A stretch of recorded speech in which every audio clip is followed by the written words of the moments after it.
friend of mine graciously shared an experience he had at work with me, how he lost an opportunity just because he restrained himself from making a compromise. And we encouraged each other that evening, and then two things stood out from that conversation. The first thing is, it can sometimes be very painful when you take a stand for God against all odds, against the compromise, especially in many organizations, many places.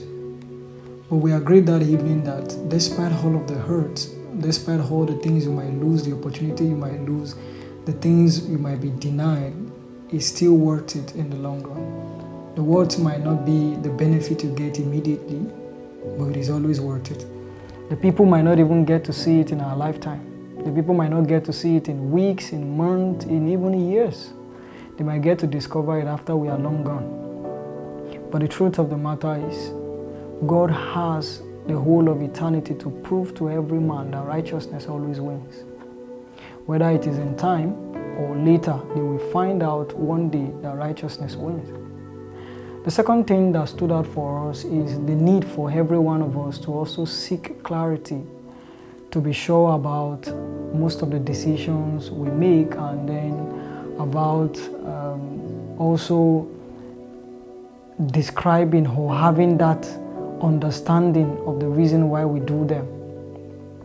The reason being that Jesus put out some question to his multitude, the people listening to him, in Matthew chapter 7, and he asked, "Why do you behold the mote on the face of your brother, why you do not consider the beam in thy eyes?" Why? So the question of why speaks to the intention. A lot of generation complains about the younger generation, how that they are not willing to learn, they are not open to receiving correction.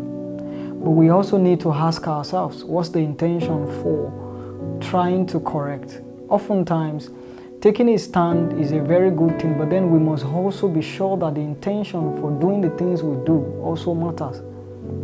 There are times where the reason why people correct, or the people want to correct, the intention is faulty even from the start.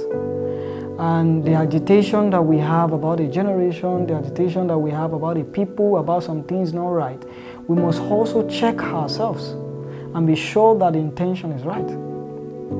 And the second question he put out is, how will you talk to your brother? How will you talk to your brother about it? And how speaks to the method. The method through which we communicate that, in the method through which we go about that correction or go about that stand that we intend to take. So we have intention and we have method, which is very important. And it is after this that he said that once you now consider and then pick what is in your own face, there will have clarity. He didn't say that is when you will be able to remove that of your brother, but he said you will have clarity. So the clarity comes from that decision that we make in checking within ourselves first. Be sure our intention is right, our method is right, before we take that step. As we take a stand for the Lord in our organizations, in our place of work, in where we do, we must know that it is a painful experience. However, it should be a product of that position that God is in our hearts. And we are not yearning or looking out for the benefit that is in it alone. And we must also be sure that our intentions are right and our methods are right. That is how we have clarity, and we can bring others to see the reason why we have taken that stand.